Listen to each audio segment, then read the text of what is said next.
جی آپ کھولیں خطبہ نمبر 5 کھولیں. نہیں میں نہیں کھولتا, خود پڑھو, میں کیوں پڑھوں؟ جی میں تو پڑھ رہا ہوں نا, آپ بھی تو کھولیں یہاں. ہاں عربی پہلے پڑھو. عربی نہیں آتی نا مجھے, عربی تو اردو پڑھ رہا ہوں نا میں, اردو پڑھوں گا نا. اچھا اردو پڑھو. جی عربی ضروری ہے آپ سے بات کرنے کے لیے؟ نہیں اس میں زیادہ ہوتا ہے نا انسان کو, وہ آپ سمجھیں گے نا, ترجمے میں غلطی بہت ہوتا ہے. آپ صحیح کر دینا, اگر ہم غلط پڑھیں تو آپ صحیح کر دینا. ٹھیک ہے کوئی بات نہیں.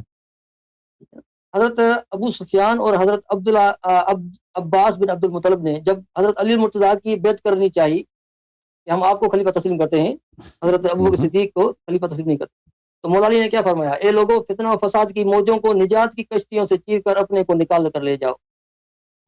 یعنی جو مولا کائنات کی بیعت کر رہے ہیں, مولا علی ان کو فرما رہے ہیں کہ اے لوگوں فتنہ و فساد کی موجوں کو نجات کی کشتیوں سے چیر کر اپنے کو نکال کر لے جاؤ. اس وقت طلب خلافت کے لیے کھڑا ہونا یہ ایک گدلا پانی ہے اور ایسا لقمہ ہے جو کھانے والے کے گلا پکڑ لے گا. پھلوں کو ان کے پکنے سے پہلے چننے والا ایسا ہے جیسے دوسروں کی زمین میں کاشت کرنے والا. اب حضرت ابو سفیان اور حضرت عباس مولا علی کی بیعت کر رہے ہیں اور مولا علی فرما رہے ہیں کہ پھلوں کو ان کے پکنے سے پہلے چننے والا ایسا ہے جیسے دوسروں کی زمین میں کاشت کرنے والا. یعنی مولا علی شیر خدا کیا یہ نہیں فرما رہے کہ یہ زمین اب جو ہے حضرت ابوبکر صدیق کی ہے اور آپ لوگ جو میری بیعت کر رہے ہیں یہ پھلوں کو ان کے پکنے سے پہلے چننا ہے, یعنی یہ خلافت صدیق اکبر کی ہے. اب میں اگر خلافت کے لیے کھڑا ہوتا ہوں تو یہ دوسروں کی زمین میں کاشت کرنے کے مترادف ہے. اگر مولا کائنات پہلے خلیفہ برحق ہوتے تو یہ زمین تو مولا علی کی ہوتی, خلافت تو مولا علی کی ہوتی. مولا علی کیسے فرما رہے ہیں کہ جیسے دوسروں کی زمین میں کاشت کرنے والا. یہ نہ سمجھنا کہ علی بن ابی طالب موت کے ڈر سے ڈر گیا, موت سے ڈر گیا اس لیے بیعت نہیں لے رہا. موت سے اتنا ہی مانوس ہوں جتنا بچہ اپنی ماں کی چھاتی سے مانوس ہوتا ہے. یعنی مولا علی شاہ یہ تکیہ سے بات نہیں کر رہے, اس پر کوئی ارشاد فرمایا آپ. مولا علی فرمائے کہ پھلوں کو ان کے پکنے سے پہلے چننے والا ایسا ہے جیسے دوسروں کی زمین میں کاشت کرنے والا.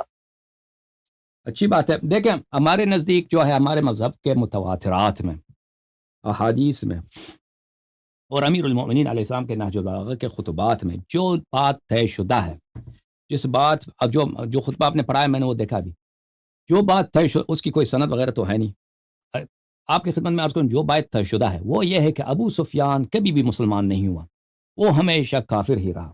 اس نے اسلام کا اظہار کیا جیسے عبداللہ ابن ابی ابن ابی سلول نے, اذا جاءك المنافقون قالوا نشهد انك کا جواب دینا حضرت, وہی عرض کر رہا ہوں نا. حضرت ابو اجازت سفیان دیں, کیا حضرت عباس بھی کافر تھے معاذ ان کے ساتھ حضرت عباس اجازت دیں بھائی. آپ نہیں, آپ تو دی پوائنٹ جواب دیں نا. آپ حضرت ابو سفیان کو کافر کیسے کہہ سکتے ہیں؟ اور دو آدمی ہیں تو دونوں, وہ بھی آپ بھائی میں دونوں کے متعلق بات کروں گا. یہ دیکھیں اگر میں جواب دیتا ہوں, کافر کہہ رہے ہیں حضرت عباس بھی اور حضرت ابو سفیان. اجازت دیں, دونوں فتنہ کر رہے ہیں نا.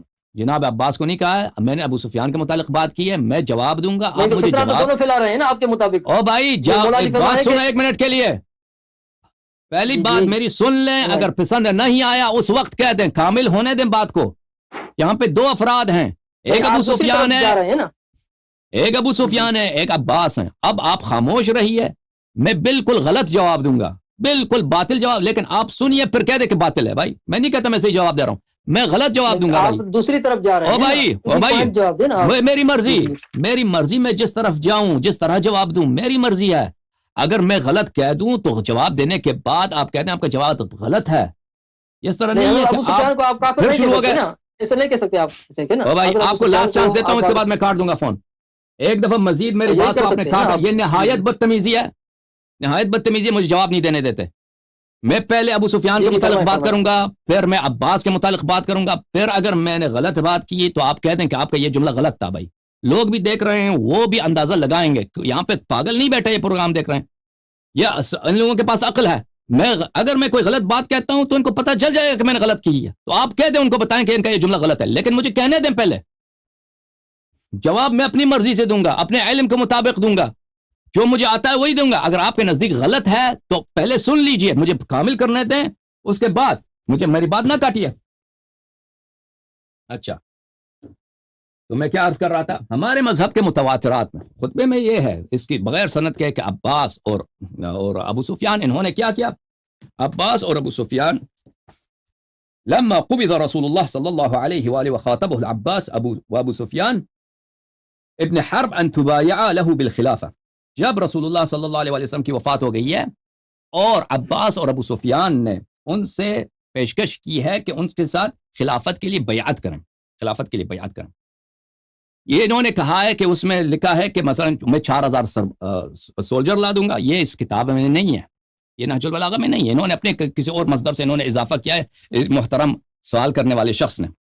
اس میں نہیں، اس میں صرف یہ ہے کہ ابو سفیان ابن حرب نے پیشکش کی کہ ہم آپ کے لیے خلافت کے لیے بیعت کرتے ہیں. عباس اور یہ دو فرد، دو بوڑھے، ایک عباس بزرگ چچا ہیں اور ایک ہیں جو ہم سن نبی صلی اللہ علیہ وسلم میں تقریباً، اور ایک ابو سفیان ابن حرب، وہ بھی ایک بوڑھا آدمی ہے. انہوں نے بیعت پیشکش کی. پہلی بات تو یہ ہے کہ آپ اس کو ثابت کریں ہمارے کتب سے سند کے ساتھ، جو مسلمہ کتب ہیں ان سے ثابت کریں. پہلی بات یہ تو آپ نے ثابت ہی نہیں کیا، صرف نہج البلاغہ سے. نہج البلاغہ کے متعلق ہم نے عرض کیا آپ کی خدمت میں کہ شریف رضی نے بہت سارے ایسے باتیں لائی ہیں نہج البلاغہ میں جو انہوں نے مخالفین کے مصادر سے ہیں.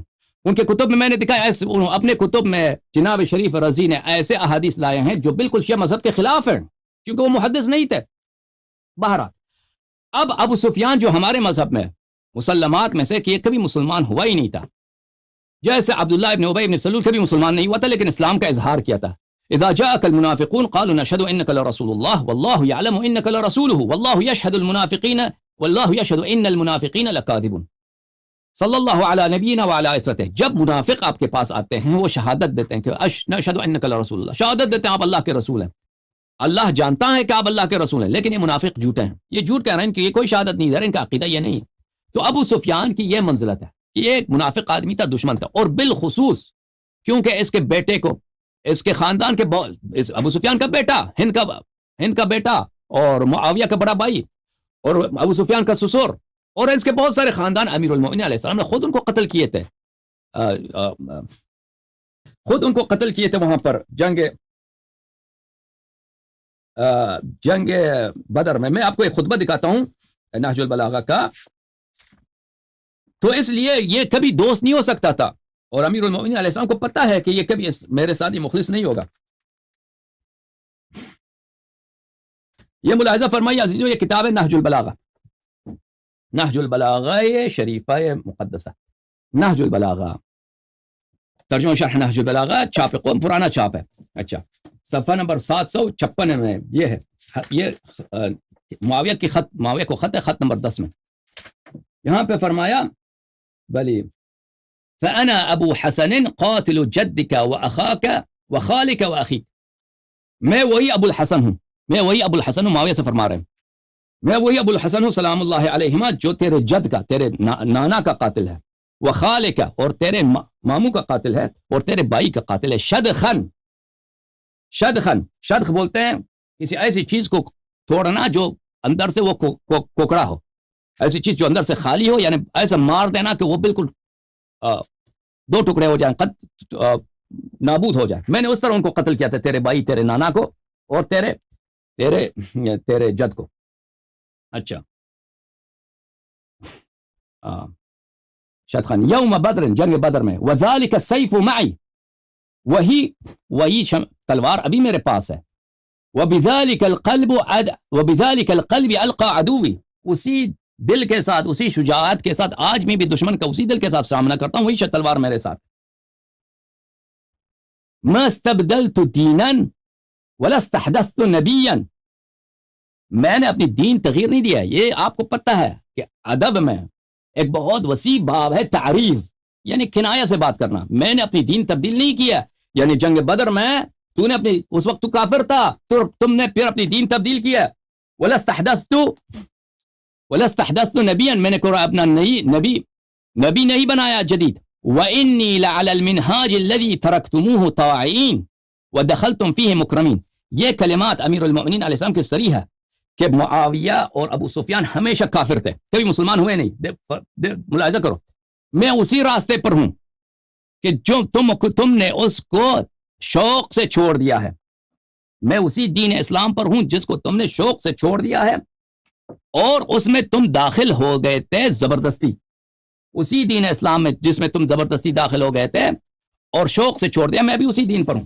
ہمارے نزدیک یہ تو مسلمات میں سے ہے کہ معاویہ کے بھی مسلمان نہیں ہوا، ابو سفیان کے بھی مسلمان نہیں ہوا. ان پہ رسول اللہ صلی اللہ علیہ وسلم احکام اسلام جاری کرتے تھے، جیسے عبداللہ ابن ابی ابن سلول جس کے شان میں سورہ منافقین نازل ہوا ہے، رسول اللہ صلی اللہ علیہ وسلم نے اس کی نماز جنازہ پڑھائی ہے، ان پہ مسلمانوں جیسے احکام جاری کرتے تھے، لیکن وہ مسلمان کبھی نہیں ہوئے تھے۔ تو اگر آپ کے کتب میں یہ لکھا ہے، یہ آپ کے مصادر میں سے کہ ابو سفیان نے پیشکش کی ہے بیعت کرنے کی، تو اگر امیر المؤمنین علیہ الصلوۃ والسلام اس کے پیشکش کو شک کی نظر سے دیکھیں کہ یہ مخلص نہیں ہے، یہ کبھی میرے ساتھ نہیں دے گا اور یہ کبھی میری مدد نہیں کر، کیونکہ میں اس کے بیٹے کا قاتل ہوں، میں اس کے باپ کا قاتل ہوں، میں اس کے پورے خاندان کا قاتل تو میں، یہ تو کبھی میرے ساتھ نہیں دے گا، کیونکہ یہ کبھی رغبت سے مسلمان ہوا ہی نہیں ہے۔ تو اگر اس کے پیشکش کو، اس کے تجویز کو امیر المؤمنین علیہ الصلوۃ والسلام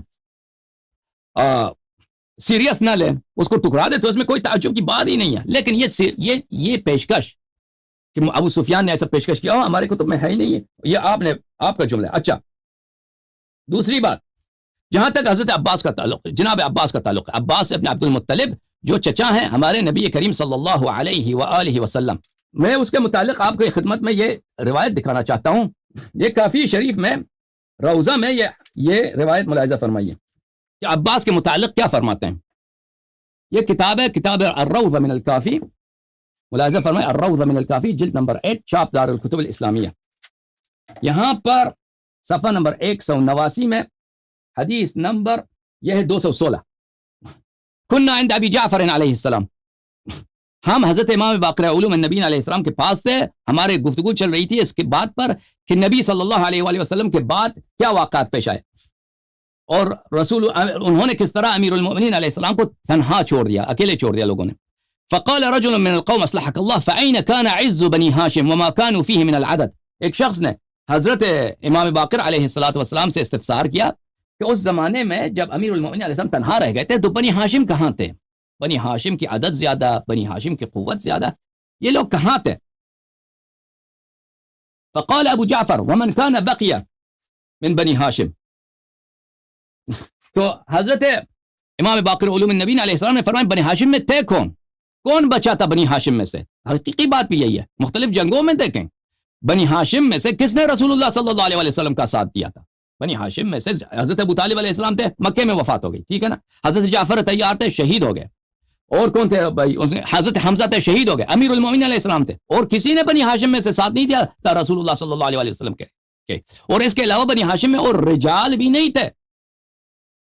عباس نے کبھی رسول اللہ صلی اللہ علیہ وسلم کبھی کوئی ساتھ نہیں دیا تھا، عباس کی کوئی ایسا کارنامہ نہیں ہے۔ اچھا، بنی ہاشم کہاں تھے؟ انما کان جعفر و حمزہ، بنی ہاشم میں دو تھے شخصیتیں جو مرد تھے، جنگوں کے مرد تھے، جو شجاع تھے، جو عظیم قدر تھی ان کی، ایک حمزہ تھا ابن عبد المطلب سلام اللہ علیہ، اور ایک جناب جعفر طیار سلام اللہ علیہ، یہ دونوں تو شہید ہو گئے تھے، یہ دونوں فمضیا، یہ دونوں شہید ہو گئے، وبقي معه رجلان ضعيفان ذليلان، اور یہ شہید ہو گئے تھے۔ بنی ہاشم میں صرف دو مرد بچے تھے، بنی ہاشم میں ایک جو دونوں کمزور تھے، بوڑھے تھے، اور دونوں اکیلے بھی تھے، ان کے اتنے نہیں تھے کہ صاحب اثر رسوخ ہوں لوگوں میں۔ وہ دونوں کون تھے؟ حدیث عہد بالاسلام، جو تازہ بھی انہوں نے اسلام قبول کیا ہے۔ دوبارہ پڑھیے گا علیہ صاحب، ضعیفان ذلیلان حدیث عہد بالاسلام، ہاں، یہ دونوں کمزور تھے اور یہ دونوں کیا تھے؟ لوگوں میں تنہا تھے۔ ذلیل عربی زبان میں ذلہ یذل، تنہا کو بھی بولتے ہیں، اس طرح نہیں کہنا کہ کوئی گالی ہے۔ یہ دونوں کیا تھے؟ یہ دونوں لوگوں میں تنہا تھے، اس طرح نہیں تھے کہ صاحب جس طرح مثلا بعض لوگ ہوتے ہیں نا، اس کے بڑے اثر رسوخ ہوتے ہیں، قبیلے کے سردار ہوتے ہیں، اس طرح نہیں تھے یہ لوگ۔ اور یہ لوگ ابھی یہ خود بھی کیا تھے؟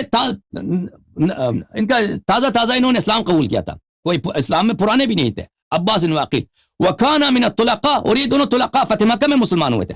اما والله لو ان حمزة وجعفرا كان بحضرتهما ما وصل الى ما وصل اليه، خدا کی قسم اگر جعفر ہوتا، جعفر طیار شہید نہ ہوتے، حمزہ شہید نہ ہوتے، یہ ہوتے امیر المؤمنین علیہ السلام کے ساتھ، تو خدا کی قسم ابو بکر اور عمر اپنے مقاصد کو نہیں پہنچتے۔ ولو كان شاهديهما لأتلفا نفیسہما، اگر یہ دونوں حمزہ ابن عبد المطلب اور جعفر طیار زندہ ہوتے، امیر المؤمنین علیہ الصلوۃ والسلام کے ساتھ ہوتے، پیغمبر صلی اللہ علیہ وسلم کے وفات کے بعد یہ اپنی جان کو قربان کر دیتے اور ابو بکر اور عمر اپنے مقصد تک نہیں پہنچتے۔ تو یہ ہے عباس کے متعلق ہمارا عقیدہ، ابو سفیان کے متعلق ہمارا عقیدہ آپ نے سن لیا۔ اب اعتراض کرنا ہے تو اعتراض کر لو۔ اچھا جی، بہت شکریہ، بہت شکریہ۔ جی آپ پتہ نہیں ان کی روایت میں چل گئے، لمبی بحث ہو جائے گی نا یہاں، اس طرح تو وائنڈ ٹھیک اپ ہے، نہیں ہوگا آپ ہمارا ریسرچ بس، کر لیں، بعد میں ٹھیک ہے نا؟ ریسرچ کر لیں، کوئی آپ بات نے نہیں، ابھی ہے، ٹھیک ابھی ٹھیک دلیل کوئی ابھی بات لے کے آؤ، نہیں، بعد میں بعد میں میں لے کے آؤ۔ جی اوکے اوکے ٹھیک ہے ٹھیک ہے سر، آپ نے فرمایا ہاں کہ حضرت عباس کا کوئی کارنامہ نہیں تھا اور یہ دونوں ضعیفان ذلیلان میں تھے وہ حضرت عباس اور حضرت ابو سفیان، تو اب نہیں، جب عقیل حضرت عقیل عباس کو آپ عقیل عقیل عقیل ابن ابی طالب کی بات ہو نہیں رہی ہے، نہیں ضعیفان ذلیلان یہ کون تھے؟ حضرت عباس اور عقیل ابن ابی حضرت طالب، عقیل، اچھا ٹھیک، اچھا یہ آپ دو نے حضرت بزرگ امیر تھے۔ معاویہ کی بات کی، آپ نے حضرت عقیل امیر جو تھے، معاویہ کی عقیل کی بات عمر کی، کافی بڑا تھا، امیر المؤمنین علیہ السلام سے بزرگ تھے، عمر رسیدہ تھے، عباس بھی بزرگ تھے، عمر رسیدہ تھے، اور یہ کوئی طاقتور جنگی شخصیتیں نہیں تھے، یہ بیچارے بزرگ جو بوڑھے ہوتے ہیں اس طرح کے بزرگ تھے قوم میں، ان کا کوئی اثر رسوخ نہیں تھا،